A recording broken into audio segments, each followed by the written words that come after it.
Hello दोस्तों, नमस्कार।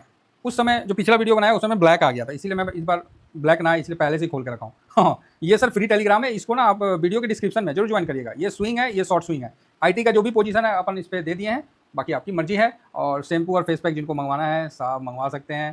पहले ही बता दे रहा हूँ क्योंकि ट्रम्प साहब कहीं नहीं मंगवा ले, इससे पहले आप लोग मंगवा लीजिए। कहीं ऐसा पता चला कि ट्रम्प साहब बोलेगा हे टीवीएस श्याम हमको दो शैम्पू और फेस पैक, हम भी थोड़ा सा वो होंगे। गर्मी का आलम औसम है, तो क्या बोला जाए, बहुत अच्छा लगता है, थोड़ा सा रिलैक्स हो जाता है चेहरा। तो अच्छा है, जरूर मंगवाइए, यूज़ करिए, बेनिफिट आपको 100% मिलने का ये है। आइए शुरू किया जाए। तो चलिए, सबसे पहले क्या हुआ है, तो लो भाई, जिस चीज़ का कन्फ्यूजन बना हुआ है तो कन्फ्यूजन चलता रहेगा। हार्मोज जल मार्ग के खुलने का संदेह के बीच में ग्रीक और भारतीय टैंकर ने फिर से वापस मोड़ ले लिया कि भाई साहब क्यों पंगा पड़ना है। फारस की खाड़ी में कई तेल टैंकर वापस लौट गए हैं। यह ईरान द्वारा हार्मोज जल मार्ग को खोलने रखने के बारे में दिए गए अस्पष्ट संकेतों के बाद हुआ है। जहाज मालिकों का आवागमन को लेकर अनिश्चितता बनी हुई है। काहे भाई, अरे भाई जहाज मालिक है, बताइए, इतना पैसा लगा के जहाज बनाया हो, कहीं कोई आगे लगा दिया, कहीं डुबाइए दिया तो क्या करेगा बेचारा लोग। शनिवार जो है ग्रीक और भारतीय टैंकों ने अपनी यात्रा रोक दी। खबरों के अनुसार रेडियो पर चेतावनी प्रसारित की गई थी। इस स्थिति में जो है तेल व्यापार में भ्रम की स्थिति पैदा हो गई है। बात तो सही है, भ्रम की स्थिति पैदा हो गई है। क्या हुआ है तो कि हार्मोज जो है उसमें ईरानी सेना जो है ना, वो प्रतिबंधों को फिर से लागू किया जा रहा है, इस तरह का उनका स्टेटमेंट है, जिसमें अमेरिका द्वारा विश्वास के बार बार उल्लंघन का आरोप लगाया गया है। और एक टैंकर ने जल मार्ग के माध्यम से यात्रा करते समय ईरानी जो गार्ड्स है ना, IRGC, वो मतलब उन्हीं का चक्कर पड़ा है, जिस कारण से ये हुआ। आग लगाने की सूचना दी है, गन बोट में आग लगाने की सूचना दी है। तो ठीक है, जो भी है, gun boat while travelling through the waterway, मतलब इस तरह का चल रहा है ना। तो क्या बोलिएगा, ये उतना अच्छा तो है नहीं। तो ठीक है, जो भी है अच्छा है। बाकी अमेरिका का तो मार्केट ठीक ठाक चल दिया। अब इंडिया का मार्केट खुलेगा, उसके पहले पनौती कुछ ना कुछ तो करेगा ही करेगा। तो कोई बात नहीं। डोनाल्ड ट्रंप का कहना है कि ए भाई ईरान, ये हार्मोज का इस्तेमाल करके हमको ब्लैकमेल मत करो। डोनाल्ड ट्रंप अपने आप को खूब सियाना समझता था कि हम ही जो हैं सो है। ईरान उसको भी कंफ्यूज कर दिया, बोला ठीक है, हम एक बार बोलता है खोल दिए और दूसरा बार बोलता है कि ना अब हम नहीं खोलेंगे। मतलब चाहे जो भी है, अभी बोला है कि नहीं बोला है उतना स्ट्रांगली नहीं, अभी तो वही सोशल मीडिया से या थोड़ा सा इस तरह से सूचना मिल रहा है, या न्यूज़ों के हवाले से जो इस तरह का आ रहा, अभी पूरा उतना क्लियर नहीं है, क्योंकि सैटरडे है ना, इसीलिए क्लियर नहीं है। कल संडे है, कल हो जाएगा।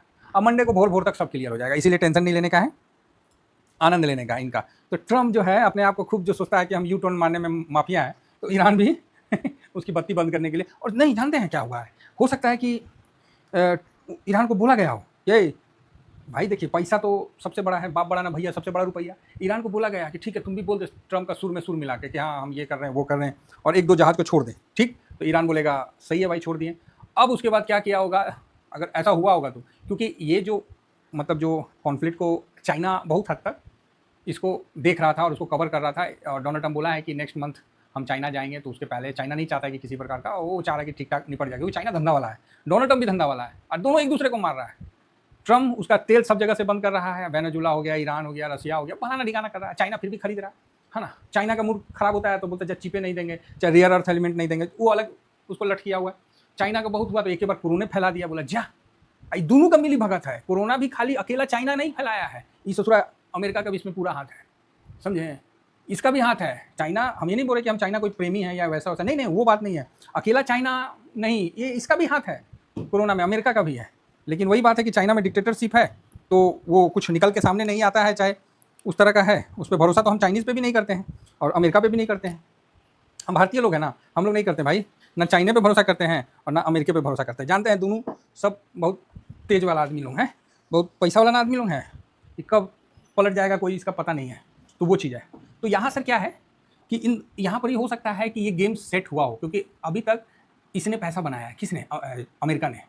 हो सकता है इस बार चाइना ने भी गेम खेल दिया हो, सर कुछ भी हो सकता है, ये मार्केट है, इसमें सब चीज़ पॉसिबल है। बोलते नहीं प्यार और जंग में सब जायज़ है। हो सकता है कि चाइना भी बोला होगा कि ईरान को कि हाँ ठीक से नरमी दिखा दो, दिखा दिया होगा, और सब वहाँ पर ही पोजीशन बनवा के और फिर धीरे से रगड़ दे। हाँ पॉसिबल है, ये मत सोचिए कि इम्पॉसिबल है, कुछ भी पॉसिबल है। शेयर देखिए, पैसा का गेम है, और इसमें जो कमा लिया और इसमें जो गंवा दिया, दोनों मंडोली नहीं होता कभी। जो गंवा दिया वो गंवा दिया। शेयर मार्केट का इंट्राडे का क्या, इंट्राडे हम क्यों मना करते हैं कि उसमें आपके पास चल गया तो बम बम, नहीं तो फिर वाट लगा के निकल जाएगा। और सबसे बड़ी बात है कि प्रिंसिपल लेके निकल जाएगा। इसीलिए भाई ये सब चक्कर में नहीं पड़ना है। जहाँ इतने बड़े बड़े खिलाड़ी हैं वहाँ हम लोग तो चीटी भी नहीं है। फिलहाल आइए, आईसीआईसी ने एक अच्छा चीज़ बोला है कि निफ्टी अपने बुल फेज में घुस चुका है। चलो ठीक है भाई, आईसीआईसी का भी हम धन्यवाद देते हैं, कम से कम इतना बोलने के लिए, हौसला बढ़ाने के लिए। अब हम आगे बढ़ते हैं। अभी क्या है कि फॉरेंसिक रिजर्व जब कम होता है, खूब हल्ला होता है कि यार इतना एफआईएस लेके चला गया, इतना ये हो गया। फिलहाल यहाँ देखिए, फॉरेंसिक रिजर्व पिछले बार 8-9 मिलियन के आसपास बढ़ा था, बिलियन के आसपास। 688 से 697 हुआ था, देन 697 से अभी इतना हुआ है, मतलब 3 बिलियन के आसपास बढ़ा है। तो बढ़िया ना जी, 2 हफ्ता में आपको 9-3-12 13 बिलियन बढ़ गया, तो खराब नहीं है। हालांकि ऊपर से बिकवाली भी हुई थी, हम एग्री करते हैं, ऐसा नहीं है कि हम जब बिकवाली होती है तो भी हम उस चीज़ को सामने रखते हैं। तो चलते रहता है, 728 के से नीचे आया था, तो ठीक है, अगर वापस ऊपर जाता है तो अपने को क्या दिक्कत है। अब आते हैं India export data. India export data में अभी 38.92, मतलब 2 बिलियन से ज़्यादा का बढ़त हुआ है। प्रीवियस 36 था, तो वहाँ पर ही बढ़त हुआ है। तो ये एक बहुत पॉजिटिव डाटा है कि भाई चलो एक्सपोर्ट में थोड़ा सा आगे बढ़ा है। साथ में 20 तारीख ना, 20-21 को अमेरिका ने इंडिया को बुलाया है कि भैया अपना ट्रेड डील फाइनल कर लो, जो है अपना लस्सी पानी करके अपना ख़त्म करो। तो अच्छा है, वो भी फाइनल हो जाए तो ठीक रहेगा, है ना। तो ये चल रहा है अभी तक का, ये आपको न्यूज़ जो दिख रहा है यही अभी न्यूज़ अपडेट है। अभी कोई भी मार्केट में कोई भी चीज़ चल तो रहा नहीं ना, तो इसीलिए अपन फालतू का दिमाग नहीं लगाएंगे। हाँ, देख रहे सब बंद है, तो 90 तक चला गया था तो ठीक है, थोड़ा सा बढ़ जाएगा और क्या। ये थोड़ी होगा कि एक बार अभी बढ़ के 120 चला जाएगा, इतना तो ख़राब नहीं होगा। और जब भी एक बार समझौता शुरू हो जाता है ना, तो धीमे धीमे हो जाता है, ठीक है, धीमे धीमे हो जाता है। तो ये चीज़ है। दूसरी बात एक और है, क्या बोलिएगा क्या, जब इतना हो सकता है कि अगर यहाँ से एक हल्का सा भी गिरावट आता है, इसमें एफआईएस एंट्री अच्छा लेंगे, ऐसा लगता है क्या आपको? तो आप बोलोगे नहीं सर ऐसा तो नहीं लगता है, तो सही है। एफआईएस गिरने में नहीं लेते हैं, एफआईएस चढ़ती मार्केट को चढ़ाते हैं, गिरने में नहीं। वो गिरा हुआ फल नहीं खाते हैं वो चढ़ते हैं, तोड़ते हैं, फिर चढ़ते हैं, फिर तोड़ते हैं, वो चढ़ चढ़ के खाते हैं। उनका तो अलग ही सिस्टम है, तो इसका भी विशेष ध्यान रखा जाए। साथ में यहाँ हम एक चीज़ और देखना पसंद करेंगे कि सब कुछ ठीक है, इसके बीच में ना, हालांकि अभी तो बंद है, ये जरूर देखिएगा 10 ईयर बॉन्ड यील्ड, तो ये भी नीचे आया 4.24, तो ये भी एक अच्छा संकेत तो दिया था। अगर फिर से ईरान की तरफ से आता है तो अब कहीं ना कहीं बात हो ही जाएगा। मार्केट ना इसको इग्नोर कर देगा, मेरा हिसाब से मार्केट अब इग्नोर कर देना चाहिए, काफ़ी हो गया। अब कुछ बड़ा हो जाए तभी कुछ पॉसिबल है, नहीं तो हार्मोज बंद करेगा तो अरब भी खुला रहेगा तो भी ठीक है।